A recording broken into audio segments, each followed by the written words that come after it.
Sabi po ni VP Sara, I have repeatedly questioned the judgment of President Ferdinand Marcos in choosing Martin Romualdez as Speaker of the House of Representatives, especially after the Delaware court ruling was issued.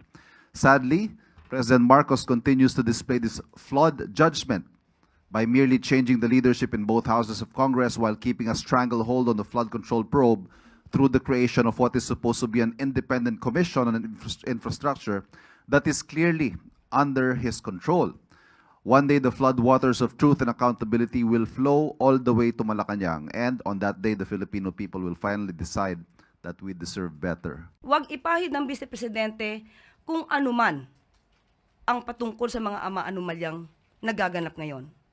Hindi po malilinis ng Vice Presidente ang mga akusasyon, hindi lamang akusasyon, kundi pag-amen ng kanyang ama mismo tungkol sa pagnanakaw sa pondo ng bayan.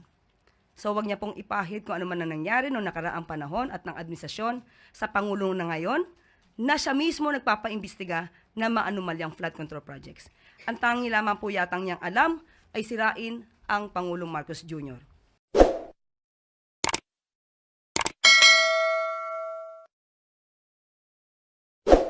Magandang araw, Malacanang Press Corps.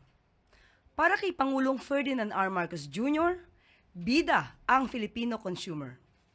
Ngayong buwan ng Oktubre, inaanyayahan ng Department of Trade and Industry o DTI ang lahat na makilahok sa Consumer Welfare Month celebration. Mula October 1, paiigtingin ng DTI ang pagpapalawig sa edukasyon at karapatang Pinoy consumers.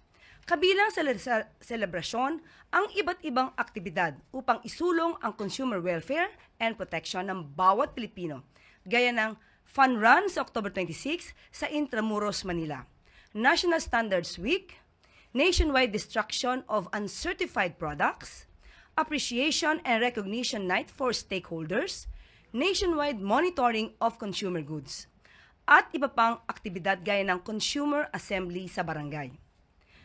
Maging mapanuri at mapagmatsyag sa inyong pamimili. Alamin ang karapatan at lawakan ang kamalayan bilang isang responsible consumer. Dahil sa ilalim ng administrasyon ni Pangulong Marcos Jr., bida ang consumer sa bagong Pilipinas. At maaari na po akong tumanggap ng inyong mga katanungan. Unang tanong mula po kay Christian Yusores, DZMM.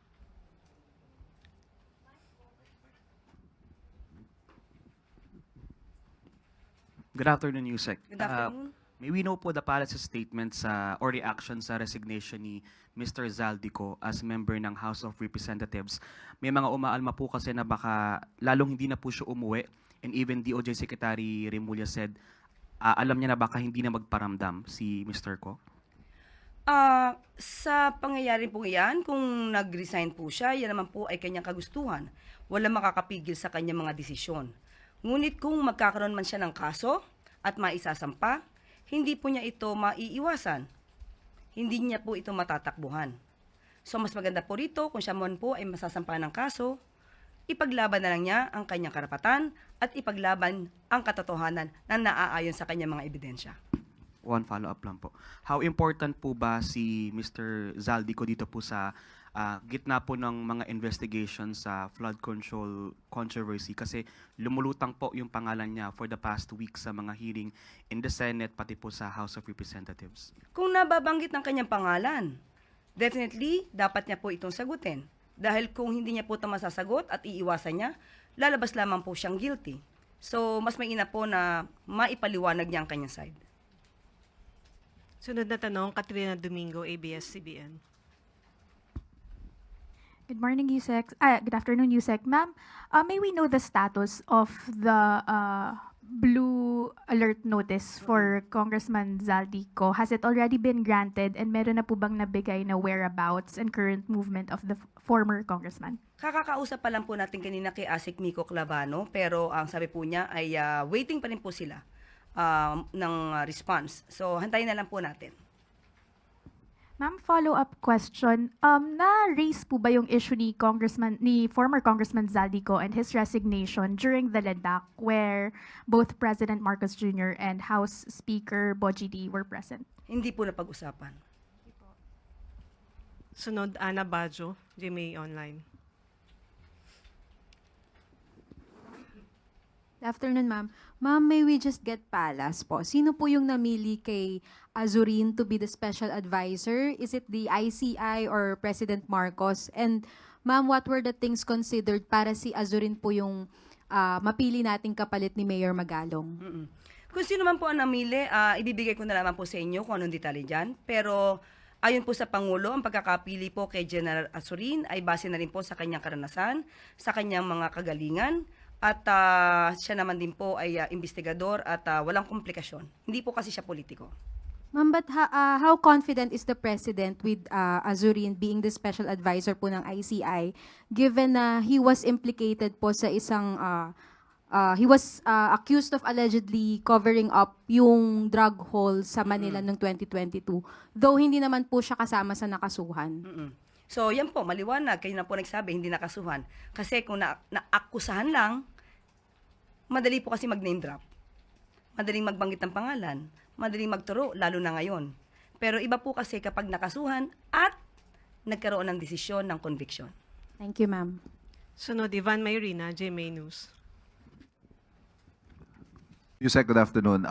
In a privileged speech, Senator Chisa Escudero claimed, among others, that the investigation on flood control projects is following what he calls a script by the former Speaker and the President's cousin, Martin Romualdez. Ang implication ho nito, selective ang nagiging investigasyon and happening at the behest of just one person, na hindi ito yung gusto mangyari ng Pangulo.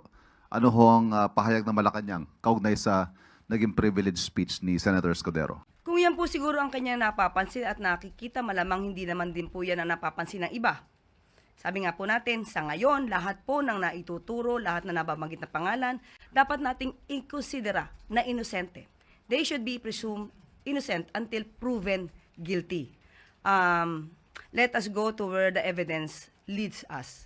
So, ang mangyayari po dito, hindi po kasi nadadaan sa magandang talumpati, hindi nadadaan sa pagtuturo ang pagpapanagot sa mga nasabing umabuso ng pondo, kundi sa pamamagitan ng sapat na ebidensya. So, ang mga ebidensyang ito, maaari naman pong ibigay sa ICI at ang ICI naman po ay isang independent commission na maaaring tumingin ng lahat ng mga evidence, facts, records para matumbok kung sino ang dapat ng panagot. Nabanggit niyo po yung ICI and still on the former Speaker. May pahayag po si Vice President Sara Duterte. At if you don't mind, babasahin ko po yung portion, nahihingan ko kayo ng reaksyon. Ang sabi po ni VP Sara, I have repeatedly questioned the judgment of President Ferdinand Marcos in choosing Martin Romualdez as Speaker of the House of Representatives, especially after the Delaware court ruling was issued. Sadly, President Marcos continues to display this flawed judgment by merely changing the leadership in both houses of Congress while keeping a stranglehold on the flood control probe through the creation of what is supposed to be an independent commission on infrastructure that is clearly under his control. One day, the flood waters of truth and accountability will flow all the way to Malacanang, and on that day, the Filipino people will finally decide that we deserve better. Okay, nakakuha po tayo ng pahayag ngayon lamang at atin pong nabasa ang kabuuan. Unang-una po, siya naman po ay abogado. So, dapat malaman niya kung ano ba ang pagkakaiba ng na-mention at ang conviction. Hindi po natin pinagtatanggol dito ang former House Speaker o Representative Romualdez. Pero babase lamang po tayo sa kanya naging salaysay. Unang-una, sinabi niya rin po, oo, sapagkat ito ay tugma sa mga nababalita na noong pagtanggap niya ng suhol. Ang sabi niya po sa salita, napabalita. So, ibig sabihin, nabanggit lang. Pero walang naging desisyon ang korte tungkol sa di umanong suhol. Pangalawa, sinabi niya po na bakit pinili ng Pangulong Marcos si Representative Martin Romualdez bilang Speaker of the House. Wag niya pong kalimutan na mayroon pong separation of powers. Wala pong kinalaman o wala pong maaaring responsibilidad sa pagpili noon kay Representative Martin Romualdez bilang House Speaker. So, wag niya pong kakalimutan yon. At yung binabanggit niya pong Delaware decision sa Delaware Court, muli, nakita po natin to pero wala rin pong mention na si Speaker Romualdez or si Representative Romualdez ay guilty. Ang sabi lamang niya dito sa kanyang pahayag na mention ng 17 times. So, siya po mismo, ang Vice Presidente ay name-mention din sa mga di umano-maanumalya na transaksyon. Dapat po ba natin siyang husgahan katulad ng ginagawa niya ngayon sa ibang mga mambabatas? Ma'am, sorry. How about on this point where the VP is saying that the floodwaters of truth and accountability will flow all the way to Malacanang? Maski na po mismo, napakinggan po natin si Senator Chis Escudero kahapon. Kahit na nga po ang Pangulo, sinabi po niya na walang kinalaman at siya pa po ang nagsumbong kung anong nagaganap. Kaya wag niya pong ipahid, wag ipahid ng Vice Presidente kung anuman ang patungkol sa mga anomalyang nagaganap ngayon. Hindi po malilinis ng Vice Presidente ang mga akusasyon, hindi lamang akusasyon, kundi pag-amen ng kanyang ama mismo tungkol sa pagnanakaw sa pondo ng bayan. So wag niya pong ipahid kung ano man ang nangyari noong nakaraang panahon at ng administrasyon sa Pangulo na ngayon na siya mismo nagpapaimbestiga na maanumalyang flood control projects. Ang tangi lamang po yatang niyang alam ay sirain ang Pangulong Marcos Jr. Thank you. Sunod, Eden Santos, Net 25. Good afternoon po, Yusek. Gaano pa rin po ka-solid ang Armed Forces of the Philippines sa gitna po ng mga nangyayaring korupsyon sa gobyerno at may mga sundalo na rin po yung nagsasalita sa SOCMED in support po doon kay Guteza? Paniwala pa rin po, may tiwala po ang ating Pangulo sa ating mga kasundaluhan na sila po ay mananatiling matatag at ang kanila lamang na ipasusunod ay kung ano po ang sinasabi ng konstitusyon. At lahat naman po tayo, hindi lamang po ang kasundaluhan ang galit sa korupsyon. So, atin pong igagalang ang kanilang mga mensahe dahil hindi po lahat ng tao gugustuhin na manakawan ng pondo ng bayan. Wala naman pong mga intel reports na may mga kumikilos na po sa AFP para mag-withdraw ng support sa Pangulo? Nadinig na po natin si General Bronner. Sinabi po niya na mananatili silang matatag at hindi po sila sasali sa gintong klaseng gulo at ang papatupad lamang po nila kung ano yung nasa konstitusyon. Thank you. Sunod, Alvin Baltasar, Radyo Pilipinas. Yusek, good afternoon po. Yusek, ano po ang stand ng Pangulo tungkol doon sa panawagan na sana ma-open yung hearing sa Independent Commission for Infrastructure? Noon pa po sinabi ng Pangulo na itong ICI ay isang independent commission. So kung ano po ang kanilang magiging polisiya at ang kanilang magiging procedure po doon ay igagalang po ng Pangulo at hindi po manghihimasok ang Pangulo dahil sila po ay independent body or commission. Yusek, mag-shift lang ako kasi napabalita na mismong si Agriculture Secretary Tio Laurel ang nagsabi na mayroong ghost project, in particular yung farm-to-market roads sa may Davao Occidental at Zamboanga del Norte. Alam na po ba ito ng Pangulo na i-report na ni Secretary? Opo, nakausap ko rin po si Secretary Vince kaninang umaga at sinabi po niya na ito po din ay tinututukan nila dahil dapat ito po ay magawan talaga ng paraan sa lalong madaling panahon. Pero may specific directive ba si Pangulo tungkol dito, Yusek? Katulad po sinabi natin, lahat ng mga ganitong klase na mga may anomalya, hindi lamang po sa flood control projects, kundi sa lahat ng infrastructure, yan po ay tututukan. Thank you po, Yusek. Sunod, Sam Mendinilla, Business Mirror. Good afternoon, ma'am. When is President Marcos expected to come out with the new issuances for setting the buying price for rice and extending the importation freeze for the said local food staple? Sa lahat po na yan, ang issue po ay, sabi po sa atin, ay ihintayin po natin na magiging direktiba ng Office of the Executive Secretary. So, yun po, hintayin na lamang po natin muna.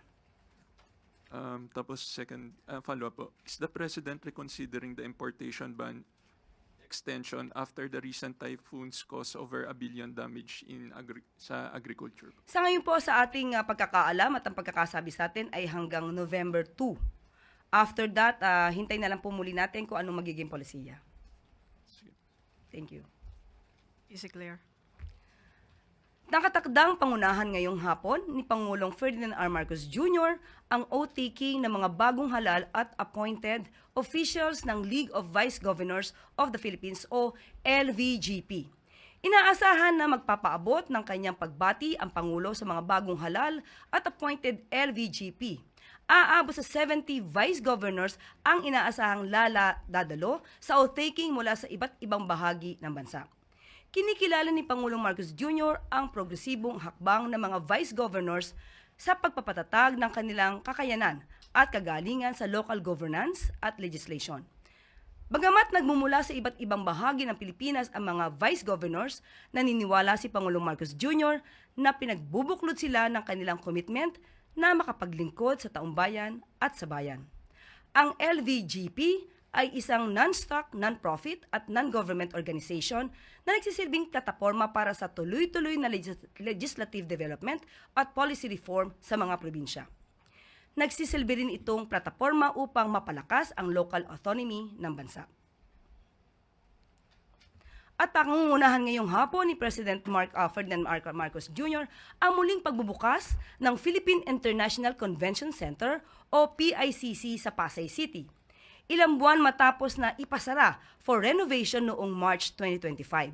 Ang PICC ay pansamantalang isinara sa publiko upang paghandaan ang dalawang landmark events sa bansa sa susunod na taon, ang 50th anniversary ng PICC at ang hosting ng Pilipinas sa Association of Southeast Asian Nations Summit.